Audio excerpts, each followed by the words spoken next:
Mais de 700 cidadãos moçambicanos já regressaram ao país depois dos episódios de violência xenófoba registrados na província do Cabo Ocidental, na África do Sul, principalmente nas localidades de Mossel Bay e Hermanos.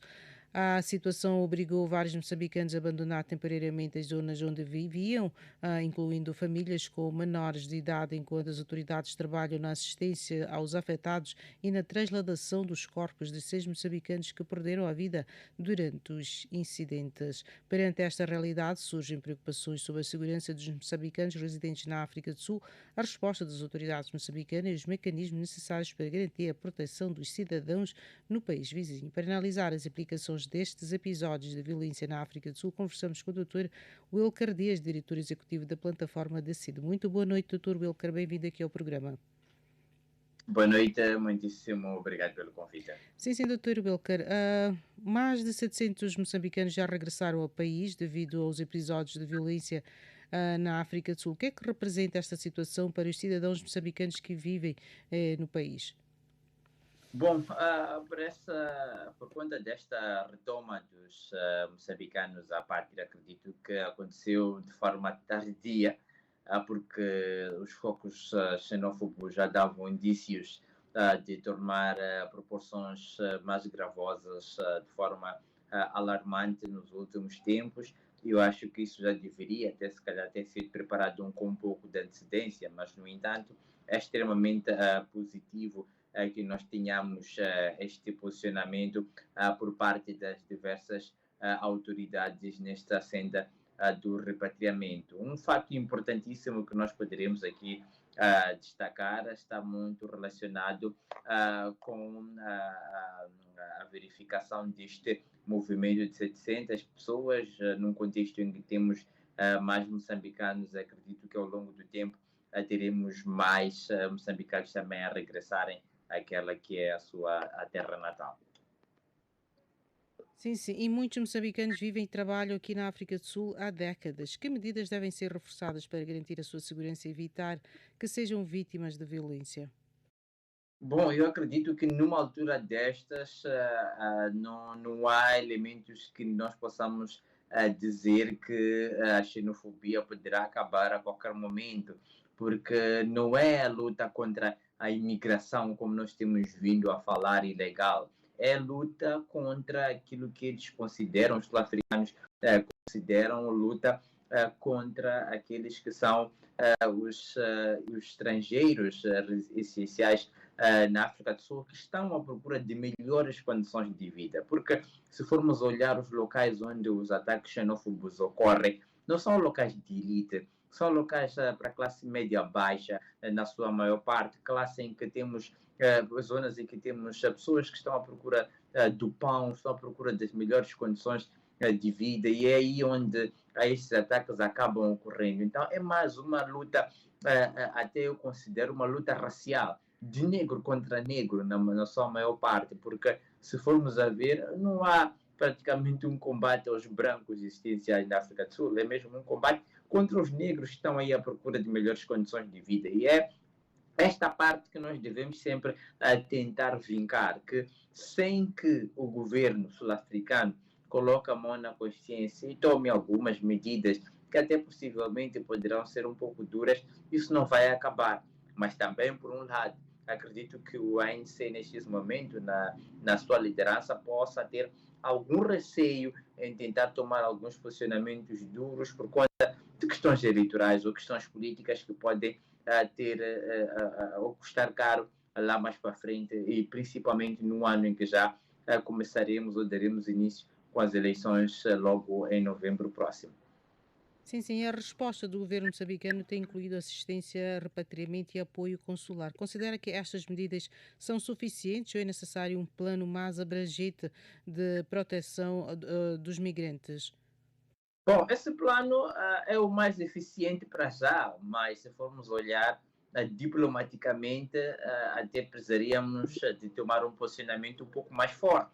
Só que não creio que isto vá acontecer por conta de fatores que estão ligados à dependência que o país enfrenta, juntamente com a África do Sul. Se formos a ver, existem vários corredores de dependência de Moçambique para com a África do Sul, existem vários corredores de dependência também do Zimbábue e outros países para com a África do Sul.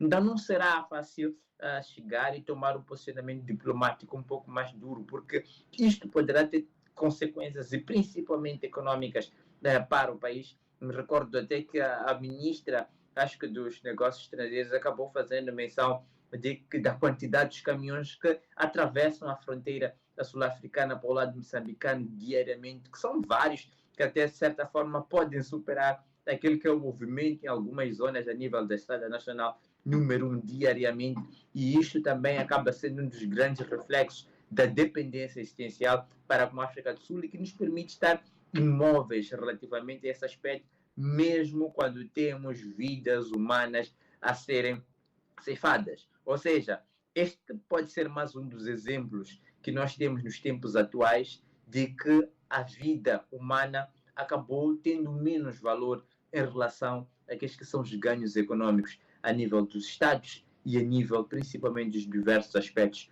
governativos. E a morte destes 6 cidadãos moçambicanos durante estes incidentes levanta preocupações sobre justiça e responsabilização, dizia. Que papel devem ter as autoridades dos dois países na investigação destes casos? Bom, acredito que neste preciso momento uma das coisas que deveria ter sido acautelada é mesmo um apoio por parte do próprio governo sul-africano e parte também do próprio governo moçambicano em termos daquilo que as ajudas para os fúnebres e por aí vai, mas também investigações que poderão ser abertas para que fenômenos do género não possam acontecer, principalmente numa altura que é crítica, mas automaticamente as investigações criminais deveriam ser abertas para que se pudessem apurar, encontrar e responsabilizar aqueles que são os principais visados ao longo deste processo.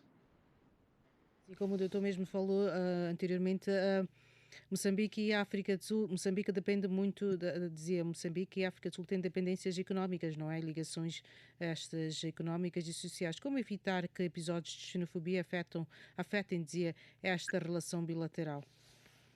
Bom, como eu disse antes, as relações econômicas estão acima das relações ou da preservação daquilo que é o direito humano, claramente. E se assim for, dificilmente nós poderemos ter uma salvaguarda daqueles que são os cidadãos moçambicanos em volta deste assunto ligado à xenofobia ou de qualquer outro ataque xenófobo que possa vir a existir. O que Moçambique deve começar a fazer é preparar-se para poder desmamentar, entre aspas, como se tem dito, que é parar de reduzir aquela que é dependência sul-africana através do incentivo à produção. Do incentivo à produção, como se tem dito, não é só apenas dizer tirar os pavês e etc. É mesmo, de certa forma, tentar investir, incentivar, criar oportunidades e principalmente para a juventude que pensa que a África do Sul pode ser o primeiro Eldorado a seguir, e isto também é um pouco por culpa daquilo que vem acontecendo internamente, que é a falta de oportunidade de trabalho. Isso leva à migração legal, mas também, por outro lado, a ilegal, para que nós possamos ter fenômenos do género a ocorrer do outro lado da pátria. Sim, sim. E olhando para o futuro, que soluções devem ser adotadas para reduzir as tensões contra comunidades estrangeiras e proteger os moçambicanos na África do Sul? Eu acho que o primeiro passo, pese, embora as relações econômicas pesem de certa forma, é importante também que nós possamos começar a alertar as autoridades a nível sul-africano de que há um interesse muito forte na proteção dos nossos cidadãos. Porque se isso não for acontecer automaticamente, nós teremos isto a verificar-se diversas vezes a nível nacional. O ato xenófobo não é de hoje, já discutimos a xenofobia várias vezes, principalmente no contexto sul-africano. Mas isso não passa porque as nossas autoridades, as autoridades moçambicanas em particular, acabam não demonstrando a real atenção para com os seus cidadãos. E isto faz com que os próprios sul-africanos comecem a pensar que os moçambicanos, os malauianos, os zimbabuianos não têm nenhuma proteção, estão à luz de Deus praticamente, e sem que tenham algum governo a olhar por eles. Então, se nós começarmos a demonstrar alguma empatia para com os nossos cidadãos de forma muito mais forte, não só com o repatriamento dos cidadãos, mas também, se calhar, em alguns comunicados, até públicos, que podem ser, isso vai trazer uma outra perspectiva. Por exemplo, nós esperávamos que a visita do Daniel Chapo à África do Sul, neste encontro com a presidente Cyril Ramaphosa, pudesse ser abordada a questão da xenofobia como primeiro plano e publicamente ter sido apresentado isto como uma insatisfação.